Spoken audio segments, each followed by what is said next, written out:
Hora de saber as novidades da política com Arimatea Souza. Boa noite, Ari.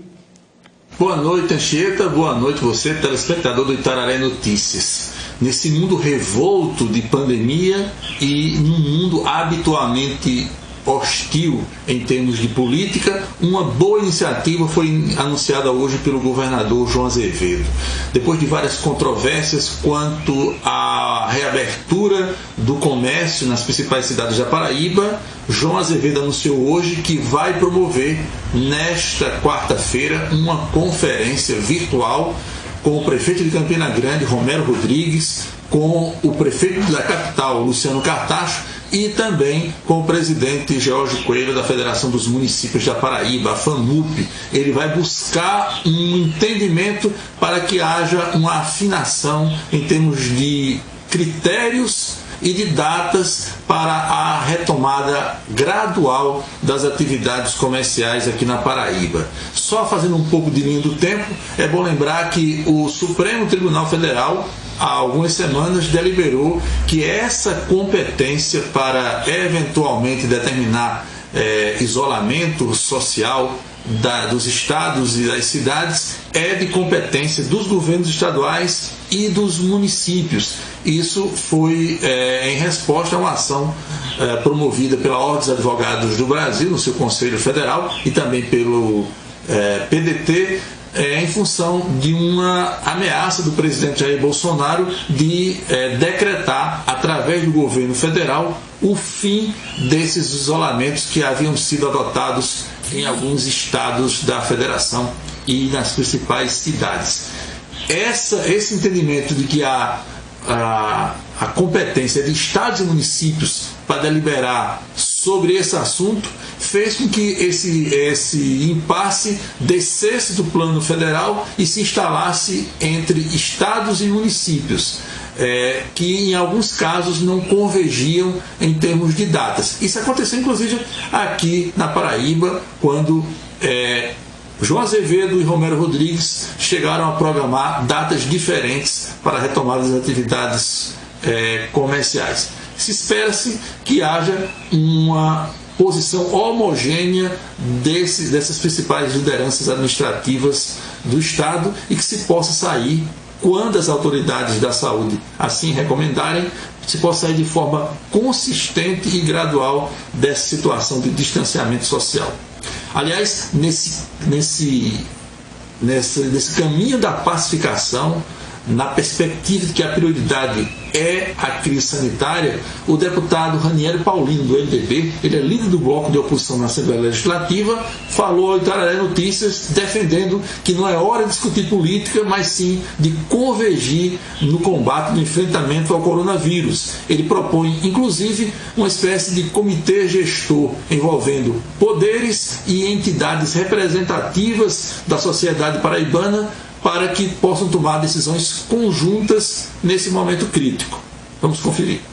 De fato, essa pandemia pegou a todos de surpresa. É difícil alguém dar uma receita pronta, né, das melhores soluções. Então, o que eu tenho defendido é justamente a integração entre as instituições, entre os governos municipal, estadual, federal, entre os poderes, tá? E o momento é de todos nós, e aí especialmente quem tem mandato, de cumprir com as suas responsabilidades, além de institucionais, responsabilidades sociais também. O momento é de quem tem um pouco mais, olhar para quem tem menos. Mas o que eu tenho defendido, e amanhã, na sessão da Assembleia, renovarei essa defesa, é para que a minha lei, que cria comitês gestores de crise, sejam estabelecidos. Muitos municípios, a maioria dos municípios paraibanos, a exemplo do Estado, decretaram calamidade pública. Inclusive, que eu vejo isso é procedente até esse pedido, porque o único fator determinante para a calamidade pública não pode ser apenas a incidência de casos de coronavírus ou não.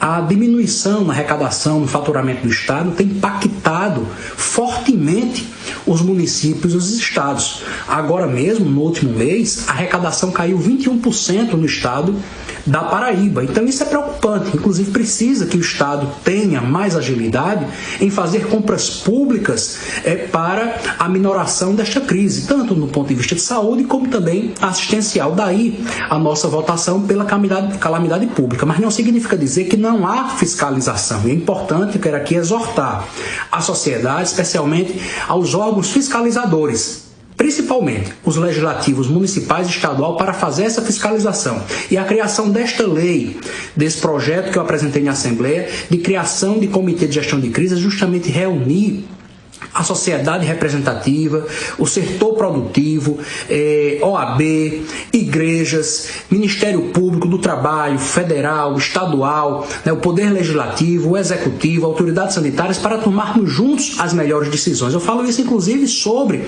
a abertura ou não do comércio. Eu acho que essas decisões, quando faz de forma deliberada, de forma colegiada, não tirando naturalmente a autonomia dos municípios, mas democratizando essas decisões, eu acho que ela dá mais legitimidade. Então, o que eu defendo, a minha palavra de ordem tem sido essa: união de todos. Eu acho que o momento é de menos ideologias e de mais ideias. No plano nacional, o destaque é a nova pesquisa do Instituto Datafolha, divulgada hoje, já com os ecos da saída do governo Bolsonaro do ex-superministro da Justiça, o ex-juiz Sérgio Moro. De acordo com a pesquisa, 48% das pessoas entrevistadas consideram que não deve ser aberto um processo de impeachment contra Jair Bolsonaro. 45% tem opinião contrária, ou seja, que o Congresso Nacional, através da Câmara dos Deputados inicialmente, deve sim abrir um processo de impeachment. Aliás, são 31 pedidos de impeachment contra o presidente Bolsonaro já protocolados na Câmara Federal. Em outra perspectiva, 33% das pessoas ouvidas consideraram o governo Bolsonaro ótimo ou bom, e 38% avaliaram o governo federal como ruim ou péssimo. Ou seja, continua uma divisão aí, uma polarização dos contra e das pessoas a favor do atual presidente da República. Boa noite para todos e até amanhã.